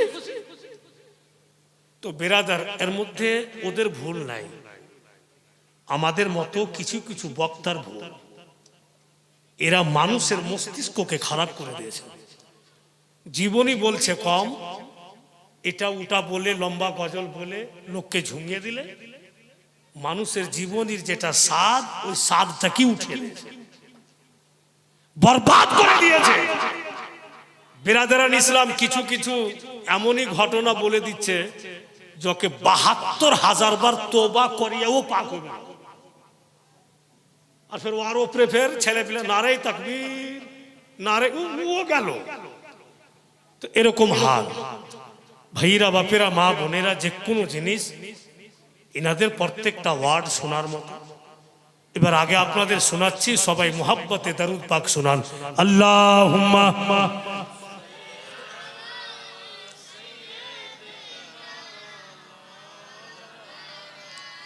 মোহাম্মদ ওয়ালা আলে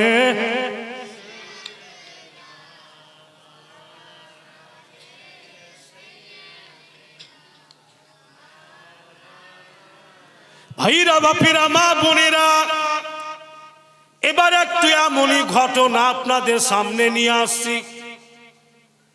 নবীর আলো আওলাদের পাওয়ার কত দূর, উনাদের পজিশন কত দূর, আশা করি এই ঘটনাতে পূর্ণরূপে বোঝা যাবে। কাল কি বলেছিলাম যে হযরত উসমান গনি ইনিও নবী মুস্তাফার জামা, বিশাল পয়সাওয়ালা, উনার জিন্দেগির কিতাবে পড়া যায় এখন পর্যন্ত পৃথিবীর বুকে হযরত উসমান গনির মতো দৌলতওয়ালা হতে পারেনি। উনিও নবী পাকের জামাই। ওই হযরত উসমান গনি নিজের গোলামরাকে বলছে, ও গো বেরিয়ে যাও, কিছু কিছু গোলাম বেরিয়ে যাও, চতুর্দিকে লোকজনকে খবর দিয়া দাও যে হযরত উসমান গনির বাড়িতে ভোজ লেগেছে, সবাই যেন খেতে আসে। আর কিছু কিছু গোলামকে বললে তোমরা খাবার তৈরি করো। তো হযরতে উম্মে কুলসুম, তখন হযরত রোকেয়া দুনিয়াতে ছিলেন না, হযরত উম্মে কুলসুম ছিলেন নবী পাকের বেটি। হযরত উম্মে কুলসুম বলছেন, ওগো দাওয়াত করতে যাচ্ছ কিন্তু জান্নাতের দুটা ফুলকে ভুলে যেও না। কে? ইমামে হাসান, ইমামে হোসেন দাওয়াত করতে বললেন। কিন্তু যারা মুর্শিদাবাদের বক্তার মুখে জীবনী শুননেওয়ালা বা বাংলাদেশের বক্তাদের মুখে জীবনী শুননেওয়ালা কিছু কিছু লোকেরা, বক্তাগণ হালকা পরিমাণে কয়েকজন, ওরা স্পষ্ট স্টেজে বলেছে যে গরিব বুইলা মা ফাতেমাকে হযরতে কুলসুম দাওয়াত করেননি। স্পষ্ট স্টেজে বলছে, একদম ঝুট, সরাসর মিথ্যাবাদী।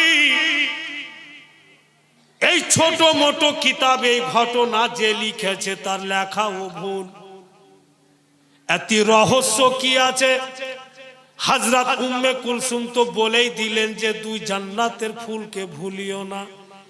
ওদের বাড়ি তো সংবাদটা দিয়ে দিও। কিন্তু গোলামেরা অনেক দূরে দূরে খবর দিতে দিতে ওদের স্মরণ ছাড়া হয়ে গিয়েছে। আর সত্যি মানুষ যখন কোনো কাজের চাপে থাকে তো দেখবেন কিছু না কিছু, কোথাও না কোথাও একটু কিছু ছুটে যাচ্ছে। তো হাসনান কারিমানের বাড়ি ছুটে গেছে বাপু, আর দোনো ভাই বাড়ির বারান্দাতে বসে আছে, আর গোলামেরা দাওয়াত করে বাড়াইছে, ওগো হযরত উসমান গনির বাড়ির দাওয়াত থাকলো। দোনো ভাই শুই না চট করে বাড়ির মধ্যে যা বলছে, মা আমার খালুর বাড়িতে ভোজ লেগেছে, আমরা যাব মা, আজকে মন ভরে খালুর বাড়িতে আমরা খাবো, আর খালার কোলে একবার আমরা বসবো। দোনো ভাই বলছে, কিন্তু গোলামেরা দাওয়াত করতে করতে উনার বাড়িটাই ছেড়ে চলে গেল দাওয়াত করে।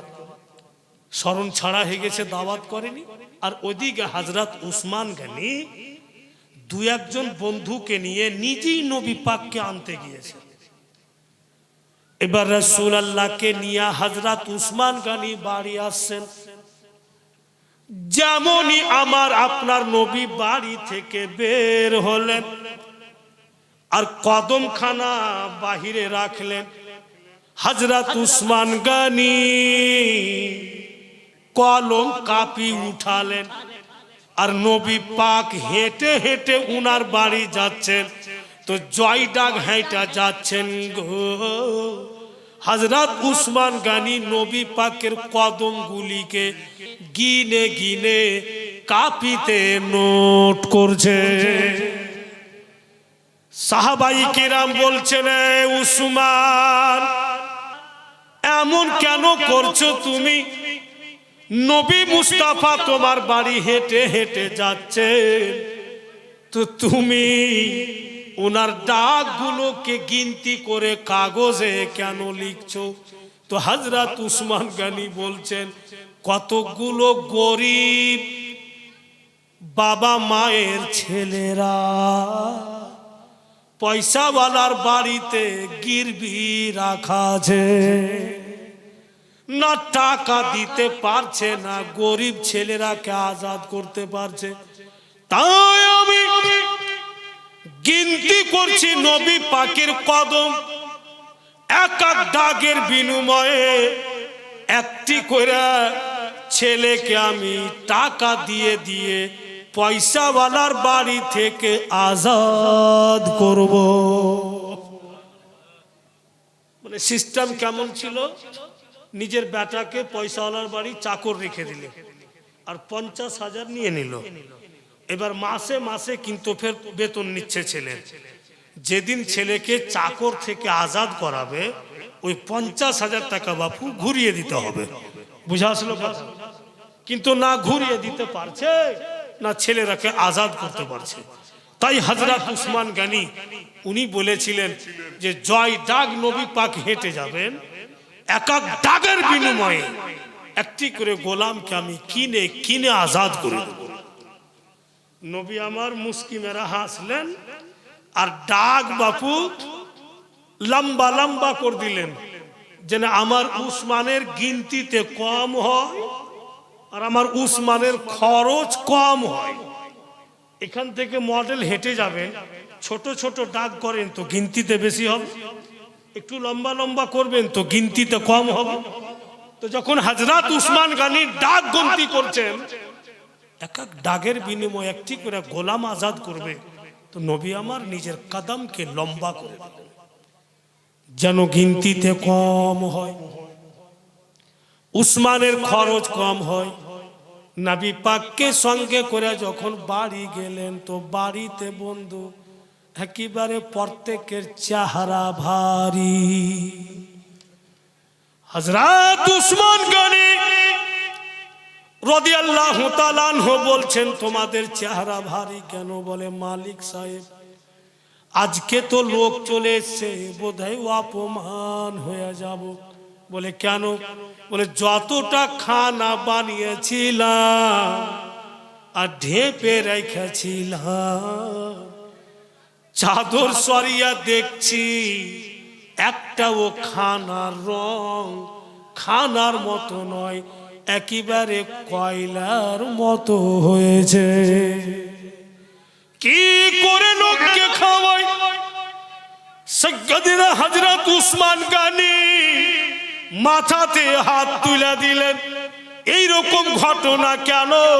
তখন নবী মুস্তাফা বলছেন, উসমান তোমার সমস্ত মেহমানের দিকে নজর করে দেখো তো কোন মেহমান ছুটেছে নাকি। হযরত উসমান গনি দেখছেন তো সারা জামানা চলে এসেছেন, হাসনান কারিমাইন আসেননি, ওনারা তো দাওয়াতই পায়নি। হযরত উসমান গনি বলেন যে আমার হাসনান কারিমাইন কোথায়? গোলামেরা জোড়হাত করে খাড়ো হচ্ছে, মালিক আমাদের ক্ষমা করে দেন, আমরা শরম ছাড়া হয়ে গেছি, এক্ষুনি যাচ্ছি আর আপনার হাসনান কারিমানকে নিয়ে আসছে। হযরতে কুলসুম मिजाजे बोलছেন যে पलकी निकालो और पलकी में बिठाकर लाडली बहन को मेरे घर तक लेके आओ। उनार बोन बोलছে পালকি নিয়ে যাও। আর फिर বাংলাদেশের বক্তা আর মুর্শিদাবাদের বক্তারা বলছে যে গরিব বুলা দাওয়াত করেনি, কত তফাৎ। अब পালকি নিয়ে যাইছে, তো পালকি নিয়ে যেমনই পৌঁছেছেন হযরত মা ফাতেমার দরওয়াজাতে, दोनों छैलार खुशिर सीमा नहीं। माँ जल्दी बेरिये आसुन, एकदम आमार खाला पालकी पाठिয়েছে। हजरत माँ फातेमार मुख থেকে বাইরে গেল কথা, এই পালকিতে যাব না, আল্লাহ যদি পালকি পাঠায় তো যাব। আর বলতো নাই বন্ধু, अचानक নতুন পালকিওয়ালা চলে আসলো আর এসে বলছে হযরত উসমান গনির পালকিওয়ালাকে তোমাদের পালকি নিয়ে যাও, আমরা এই পালকিতে নিয়ে আসছি। বিরাদার, আল্লাহ পালকি পাঠালো, ওই পালকিতে হযরত সৈয়দা মা ফাতেমা, হাসনান করিমাইন, হযরত আলী ওনারা সওয়াল হলেন। আল্লাহর ভেজানো পালকি বাবুজি। তো হাসনান করিমাইন পালকিতে বসে আছে, একবার বাপের দিকে দেখছেন, একবার মায়ের দিকে দেখছেন। তো বলতেছে কি দেখছো? হাসনান করিমাইন বলছেন, মা কিছু নাকে লাগছে কি? হ্যাঁ বেটা, কি নাকে লাগছে বলুন তো? हजरत माँ फातेमा बोलছেন তোমরা বলো। दोनों भाई बोलছে মা গো, পালকি থেকে আমার নানার শরীরের খুশবু পাওয়া যায়। এই পালকি আমার নানা শরীরের খুশবু পাওয়া যায়। হযরত আলী বলছেন, হ্যাঁ বেটা তাই ঠিক বলছো, তোমার নানার শরীরের খুশবু পাওয়া যায়। বন্ধুগণেরা আমার, এ দুনিয়াওয়ালা আমার নবীর মতো আর আলে নবীর মতো কেউ হতে পারে না। কিন্তু আজকাল পৃথিবীতে কিছু কিছু জায়গাতে এমন ডুপ্লিকেট পীর আছে আর এমন ডুপ্লিকেট আলে রসুল দাবি করে আছে, মাজার সুদ্ধা বানিয়ে দিয়েছে আর ব্যবসা খুলে দিয়েছে। ইটাহার থেকে আর রায়গঞ্জের একটু এদিকে একটা দুর্গাপুর বলে জায়গা আছে, রাজবাড়ি গেট দুর্গাপুর, ওখানে নেমে পশ্চিমে যেতে হয়। তো আমাকে একটা দাওয়াত করেছে উরুসে, তো আমি ওখানে গেলাম। একটা মৌলভী সাহেব বলছে যে উরুস এসছেন? হ্যাঁ দাওয়াত তো করেছে, মাজার শুদ্ধা আছে, ওই জন্য তো উরুস করেছে। মাজার আছে কিন্তু পীর নাই। আমি তো অতটা বুঝতে পারি না। আমি বলছি যে কি করবো তেবে, খুই দেয় আপনাকে দেখাবো যে আছে কি নাই। আমার বাড়ি ঝাড়খণ্ড, আমাকে দাওয়াত করেছে, আমি এসছি, আর আপনি আমাকে একজন আলিম হয়ে বলছেন যে আপনারাও এই সব জায়গাতে আসছেন। আমি তো পারদেশি, আপনি বলছেন মাজার আছে পীর নেই, তো আমি তুমি কোদালি নিয়ে আসি আর খুইটা দেখি যে পীর আছে কি নাই। বলছে আপনি রেগে গেলেন, সে কথা নয়, কথা কিছু আর আছে। কি আছে বলুন? বলে এটা মৌলভী সাহেব কোনো মাজার নেই। মানে আগে রাস্তাটা খুব শর্ট ছিল, আর একটা পানওয়ালা হাটে যেত, বাড়িওল ঘাট হাটে পান বেচতে, আর বর্ষার দিন আর পান সাইকেলে বুঝা আছে, আর কেমন করে স্লিপ করে সাইকেল থেকে নিয়ে পড়ে যায়। তো যেটি পান ভালো ওইটিকে উঠিয়ে এলেছে, আর যেটি নষ্ট হয়েছে পড়ে ধরা আছে। ই বাঙ্গাল যাইতো ওই দিন হাটে, ওর টোটাল পান বিকে গেছে। তো তারপরে হাটে ও বাঙ্গাল ফের যাইছে, আর সাইকেল খাড়ো করে ফের দু চারটা পান লিয়া ওইখানে হাতে রাখবে, যে এটা পড়েছিল বলে বিক্রি হয়েছিল, রেখ দিলে ফের ওই দিনও বিকিয়া গেল। अब आलू वाला देखছে ওকে যে রে ই পান রেখে যাইছে, তোর সব পান বিকে যাইছে। আলু वाला ফের সাইকেল খাড়ো করে আলু বাহির করে ফেলে। তো সবাই তো দেখছে, এক মাস্তান জুব্বা উব্বা वाला, ঝুমকা ঠুমকা वाला, ই দেখতে পাইলে যে আল্লাহ তুই রোজগারের রাস্তা বের করে দিলি। ই মাস্তান যায় ঘেরে দিল লাল কাপড় দিয়ে, আর ওঠে বসে বসে কিছু জানে কি না জানে আল্লাহ খালি ফু ফা চালু হয়। বাঙাল যাই ও মাস্তান বলে দিলে যে আমাকে স্বপ্নে দেখিয়েছে এখানে বুজরুগ আছেন, এই যে মাজার হয়ে গেল। বেরাদারান ইসলাম ভাইরা বাপেরা আমার, এত বাঙাল জায়েদ গোলমাল আছে, সাজদা করছে গো, সাজদা করে দিচ্ছে, কিন্তু না, वो जितना बड़ा वली क्यों ना हो, चाहे इमाम हसन हो, चाहे इमाम हुसैन हो, चाहे गौसे आजम हो, चाहे ख्वाजा ख्वाजगा हो, सजदा सजदा नहीं किया जाएगा। वो खुदा नहीं, खुदा तो वो है जो पैदा करता है, खुदा को कोई नहीं बनाता।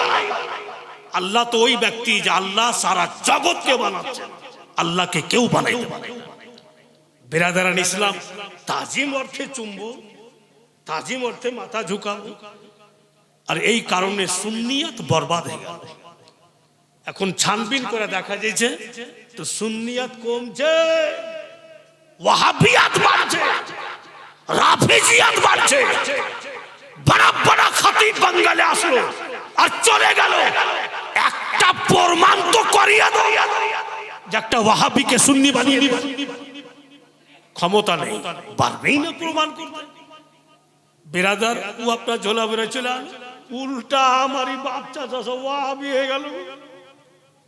আমাকে বলছে আমার খানদানের লোক, যারে বাবা কত আর পীর পূজা করে করে পেট চালাবি, আমারই খানদানের লোক বলছে। আমার তো চোখ বড় বড় হয়েছে, কি করবো রে, এ তো ঝামেলাই খাড়ো করে দেবে। এই একটা হলো, কাল দুটা হবে। আমি এক দাদার পোতা, অন্য দাদার এক পোতা, এমন পচা ওয়াহাবি হয়েছে, আর গোটা বাড়ি শুনলি, আর এখন গোটা পরিবার ওয়াহাবি। কিসের রাগে জানেন? বলে দি কথাটা। ওর মেয়ের বিয়ে লেগেছিল, আর যখনই শুননি যাইছে তো ডিমান্ড, এত টাকা লাগবে, এই লাগবে, ওই লাগবে। আর যখন ওয়াহাবি যাইছে, নো ডিমান্ড, কোনো ডিমান্ড। আর জেহান বাবু খারাপ, যে যেই মাঝহাবে জীবন যাপন করছে সুন্নিয়াতে, বিনা টাকাতে আমার মেয়েকে বিয়ে করবে না। আর এরা তো কত সুন্দর পার্শ্বে বসছে, ডিমান্ডের কোনো কথাই বলে না। বেরাদারান ইসলাম, আমাদের নিশ্চয়ই কোথাও না কোথাও মিস্টেক হচ্ছে, নিশ্চয়ই কোথাও না কোথাও আমাদের ভুল হচ্ছে, যার কারণে আমাদের ভবিষ্যৎ তারাক্কি হচ্ছে না। ভাইরা বাপেরা, হাসনান কারিমানের জীবনী শুনলে ঈমান ও আকীদার কথা আসবেই। ইনার জীবনী শুনলে ঈমান ও আকীদার কথা আসবেই। তো যাই হোক বেরাদার, তো আমি বলছিলাম যে হাসনান কারিমান যখন পালকিতে চলে আসলেন, নবী মুস্তাফা দোনো নাতিকে বলছে এসো, দোনো নাতিকে সঙ্গে করে নবী পাক বলছেন নাতিগণকে শুনো, চাদরের ওপরে আমি হাত দিচ্ছি, তোমরাও দোনো ভাই হাত দাও, আর আমি যেমন চাদর ধরবো তোমরাও চাদর ধরে টানো।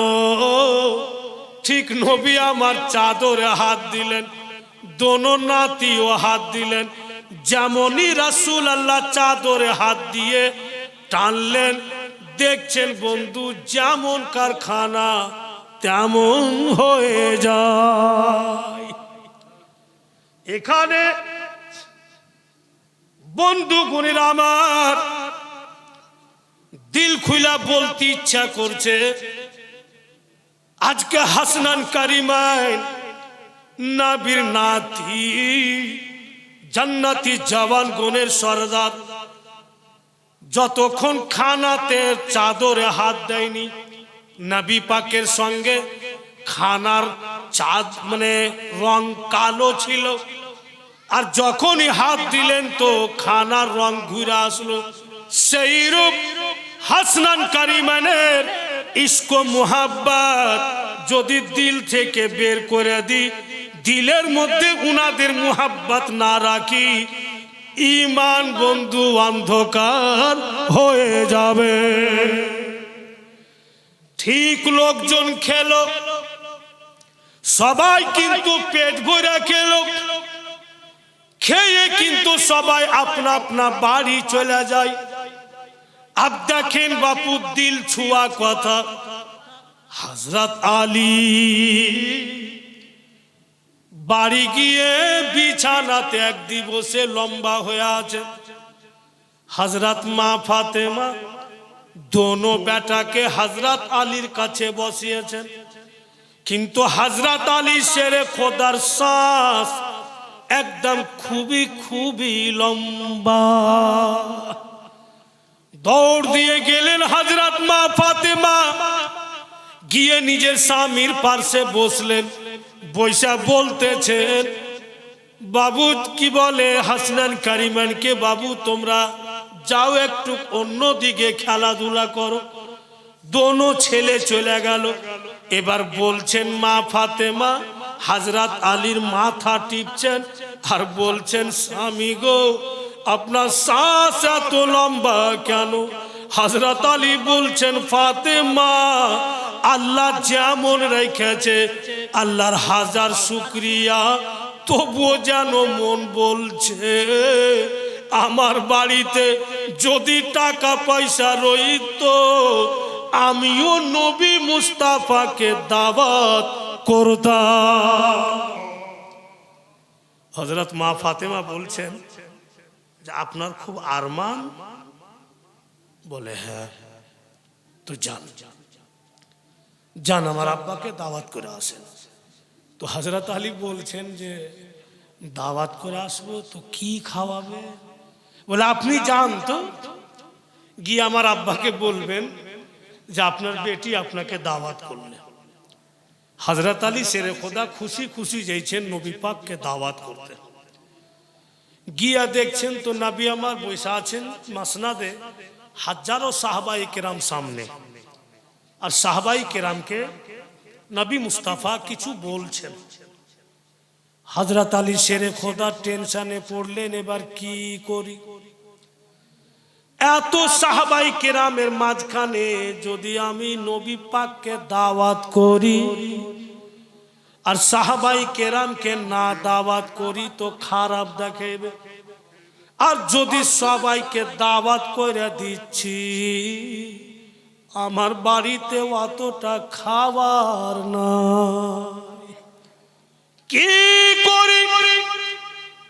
চিন্তা ভাবনা করে হযরত আলী শেরে খোদা আস্তে আস্তে নবী পাকের কাছে গেলেন, আর কাছে গিয়ে কানে মুখ লাগিয়া বলছেন যেন কেউ শুনতে না পায়, মানে চুপচাপ নবী পাককে দাওয়াত করে কানে কানে বলছে আকা আপনার ছোট বেটি আপনাকে দাওয়াত করলেন।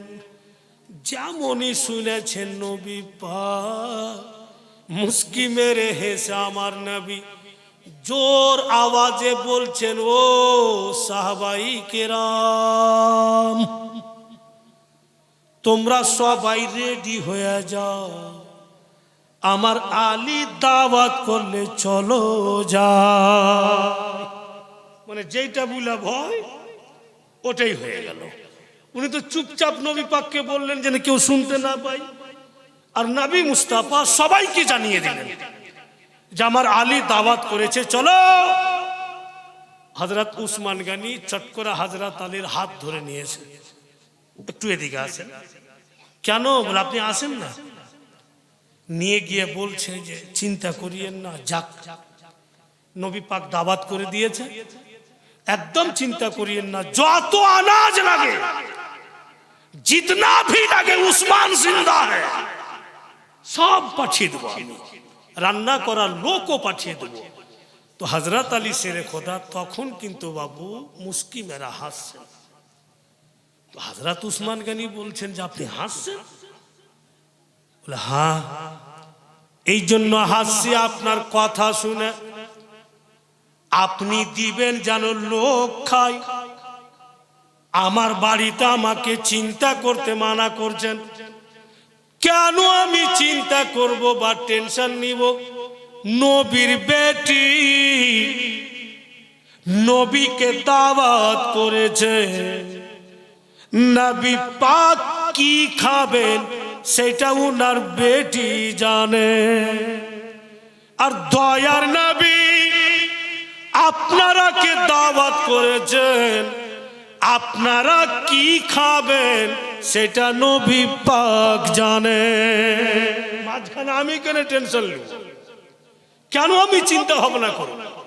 নবীর বেটি নবীকে দাওয়াত করেছে, নবী কি খাবেন উনার বেটি জানে। আর আপনারা সবাইকে নবী মুস্তাফা দাওয়াত করেছেন, আপনারা কি খাবেন সেটা নবী পাক। হযরত উসমান গনি চুপ হয়ে গেলেন। ভাইরা বাপেরা আমার, अब নবী মুস্তাফাকে নিয়ে বের হয়েছেন হযরত আলী। আরো কথা ইন্টারেস্ট আসছে দেখেন তো, तमाम সাহাবায়ে কেরাম যাচ্ছেন, আর রাসূলুল্লাহ যখনই ডাক বাহির করেছেন হযরত আলী শেরে খোদা চট করে কলম আর কাপি নিয়ে লিখতে শুরু। জোরে বলুন, লিখতে শুরু। তো সাহাবায়ে কেরাম বলছেন এই কেমন ঘটনা? উসমানের কাছে দৌলত ছিল, এক এক ডাকের বিনিময়ে একটা করে গোলাম কিনা আজাদ করেছে। আলীর কাছে কি আছে? আলী কেন ডাক গিনতি করছে? নবী পাক দেখছেন তো হযরত আলী ডাক গিনতি করছেন। নবী মুস্তাফা तमाम সাহাবায়ে কেরামকে ইশারা করছেন যে দেখো আলী আমার ডাক গুনছে। নবী আমার হালকা তাবাসসুম মুস্কি মেরা হাসলেন, আর ডাকগুলোকে বাপু ছোট ছোট করে দিলেন। যেন গিনতিতে বেশি হয়, আলীর খরচ বেশি হয়। तो बेरादार मुअज़्ज़ज़ हजरात वहाबिया, तुम अपने किताब में लिखे हो कि कैसा नबी है मालूम नहीं कि अली के घर में दौलत नहीं और अपने कदम को छोटा छोटा कर दिया। पागल, तुझको अकल नहीं, तू पढ़ा ही नहीं। जो मुस्तफा जानता है तू नहीं। যেটা রাসূলুল্লাহ জানছে কেউ জানে না। স্পষ্ট হাদিস শরীফে লেখা আছে, নবী আমার বলছেন ইন্নী আসমাউ মা লা তাসমাউ, जो मैं जानता हूं तुम लोग, इन्नी आरा माला ताराउ, जो मैं देखता हूं तुम लोग नहीं। যেটা রাসূলুল্লাহ জানছে আমরা জানি না। নবী আবার ডাককে ছোট ছোট করে দিলেন। ভাইরা বাপেরা আমার, বড় মর্মান্তিক কেন ডাক ছোট করলেন? গিনতিতে বেশি হবে এটা নবী পাক জানেন বলেই তো আমরা অহরহ নবী মুস্তাফার শানে যখন তখন বলি कि मुस्ताफा जाने रहमत सा कोई नहीं, उनके जैसा कोई भी आया नहीं। मुस्ताफा जाने रहमत सा कोई नहीं, उनके जैसा कोई भी आया नहीं। जो रुतबा मिला उनको किसी को भी मिला नहीं, जो पावर है उनमें किसी में नहीं, जो पावर है उनमें किसी में नहीं। মুআজ্জাজ নবী পাককে যেতে দেন, ডাক গন্তি হইতেই থাক। কত ডাক হবে, কি রহস্য আছে, ঠিক এখান থেকে কালকে চালু হবে। কারণ আরো 3 দিন বাকি আছে। কথা বুঝতে পারছেন তো? বিরাদরান ইসলাম শুনেন, ঘুমান শুনেন আর ডেলি মা বোনেরা আপনারা সবাইকে ডেকে হেঁকে নিয়ে আসবেন। এমন একটা দোয়া শিখিয়ে দেবো আপনাদের আমি কালকে ইনশাআল্লাহ যদি বেঁচে থাকি। যারা বিড়ি বানছেন খুব ছোট্ট দোয়া আছে, যখনই বিড়ি মার্চানের কাছে নিয়ে যাবেন ওকে দিয়ে দিবেন, আর ও যখন বিড়ি চেক করবে আপনি খালি দাঁড়িয়ে দাঁড়িয়ে দেখবেন আর ওই দোয়াটা নিজে নিজে পড়তে থাকবেন। আর বাপেরও মাজাল নেই যে বিড়ি ছাড়াও করলেই।